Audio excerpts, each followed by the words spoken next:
Why does Five Finger Death Punch keep making music? I mean, I'm really trying to wrap my head around it. I listened to this record, and I'm not one to really mince words. It's about 95% trash. Like, you always hear about them repeating themselves, like repeating their sound and whatever. And like, that's one thing. But there are parts of this album where it didn't really feel like they were repeating themselves. It felt more like they were ripping themselves off. Oh, musically, except for a couple songs, everything just felt tired, static, stagnant. There's repeating yourself, and then there is copy pasting, and then there's literally just, you can tell when the effort has run out of the collective pot. And that's just musically. Lyrically, this has to be some of Ivan Moody's most just dumbass lyrics. Like, he's always like been very talking at you, talking about his problems and his critics and stuff like that. I mean, realistically, that's like half of his songs. Why has that like this? Hmm? Oh, I'm recording. Recording yourself. Yeah. I know like recording herself too. Oh, yeah. Uh-huh. That's Mickey Mouse. That is Mickey Mouse. Your uncle's talking about a bad music album from a band that. Yes. Yeah, because they're dumb. That's a bad word.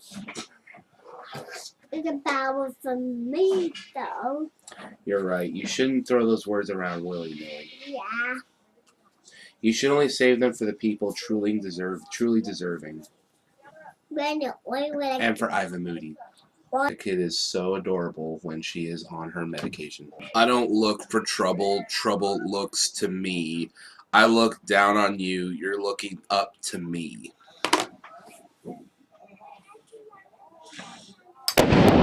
There are two good songs on this record. Both of them are the slow ones. Well, two of the slow ones. I listened to the deluxe edition for some reason. And the best song on this record is I Refuse. I Refuse is a very good song, actually.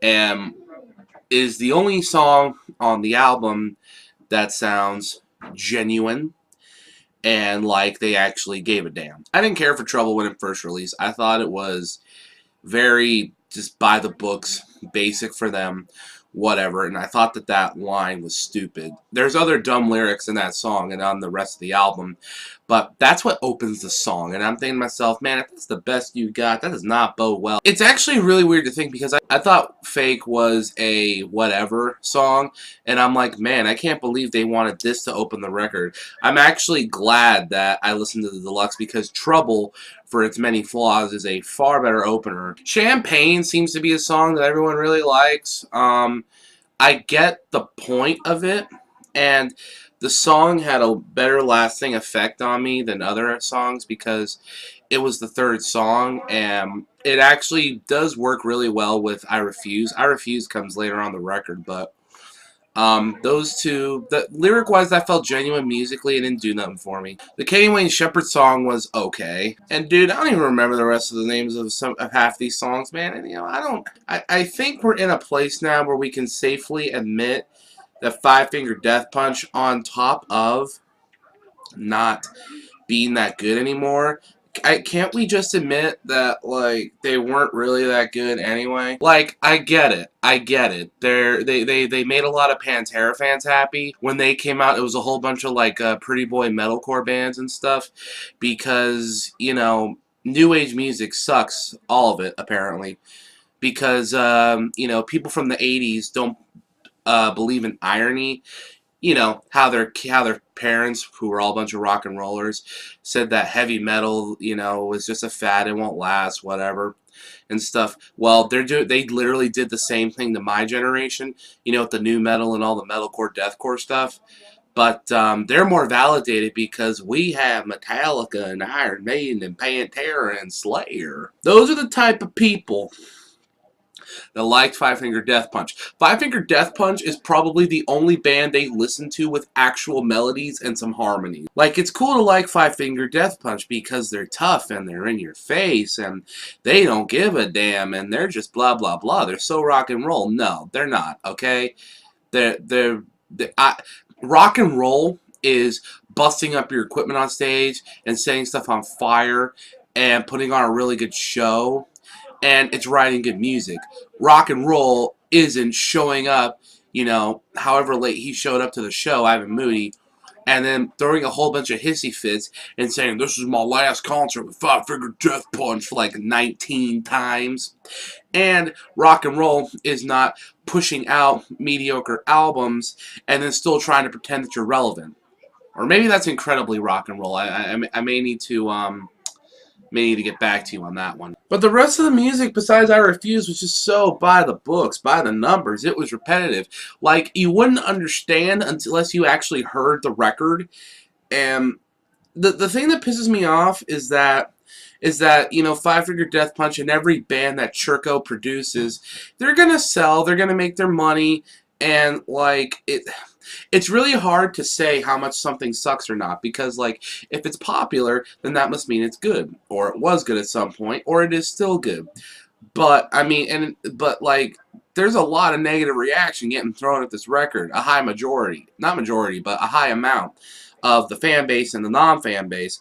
And the thing is, they made their money back. They sold a lot of records. So ultimately, it's hard to say whether or not. I mean, look, I could say the album's bad because I thought the album was bad. But like, is the album bad in a sense, in a scientific sense? Because it's like, well, it made all its money back, and they're gonna have, of course, a successful tour. So in that aspect, is it a failure? The answer to that is honestly no. It's not a failure. But there's a thing. There's a thing about established acts where even if you're not a fan of some of their new stuff, you will. A lot of people will buy the new material or support or streamline or whatever a band's older material because of like some kind of mental link. It's more of a chain that makes you want to buy their stuff and support them. Now, obviously, I won't be the first negative review of this record, but I really don't understand.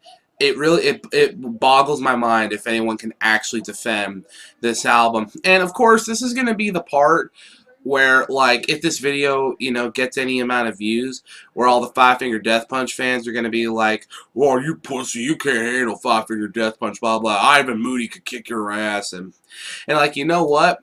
Ivan Moody could break my nose, he could break my arm, he could put me in the ICU for all I care. It doesn't change the fact that they put out a crap album. And I know this is the part where because every YouTuber has to try some form of damage control, like, "Oh, but that's just my opinion. If you enjoyed the record, good for you." No, I don't. I can work like that for a lot of things, but there's some things I draw a line at objectivity to a certain point. Being objective is great. If everyone could remain objective and not be blinded by either bias or nostalgia, the world would be a better place. Everyone's guilty of it. I'm fucking guilty of it. But, no. If you like this record, you're playing yourself. Congratulations. You've played yourself. You played into Ivan's hands.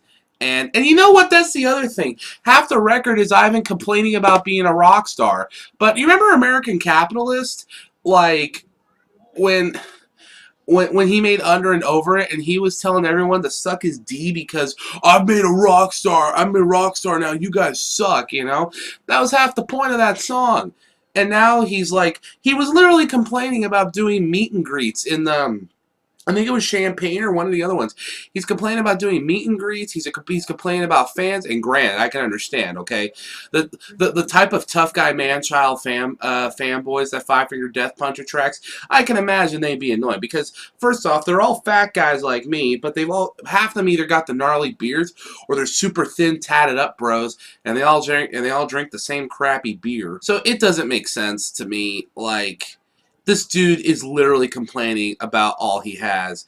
And granted, I'm no rock star. I may never ever be anything of any significance to any importance of any sort of entertainment or social media and be any sort of form of worth of value. But I tell you this, okay? You the people that made you who you are, you can't just like you know what? I was gonna say you can't just like complain about them and expect us to be fans, but they're still gonna be fans because you know what? There's gonna be those people that listen to the record and they're like, "Oh man, I agree with him. How dare those guys be like that?" Blah blah blah.